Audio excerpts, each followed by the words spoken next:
চিত্রাই আসল অপরাধী জানতে পেরেই নিজের ভুল বুঝতে পেরে চিত্রাকে গুহবাড়ি থেকে বের করে দিল কর্তা দাদু। হ্যাঁ বন্ধুরা, আমরা এমনটাই দেখতে পাবো কথা ধারাবাহিকের আগামী পর্বগুলোতে।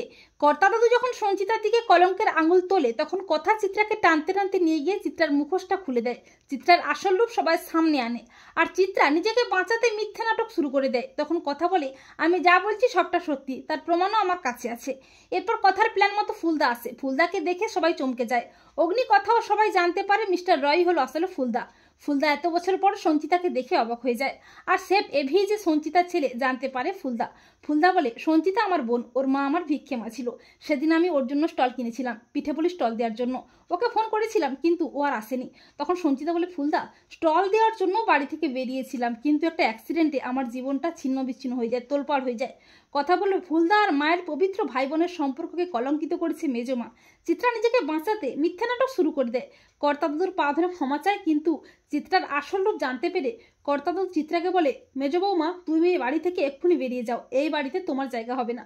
তো বন্ধুরা, তোমরা এটাই চাও তো যে চিত্রাই আসল অপরাধী জানতে পেরেই যেন কর্তা দাদু চিত্রাকে গুহবাড়ি থেকে বের করে দেয়? কমেন্ট করে জানাতে ভুলো না তোমাদের মতামতটি।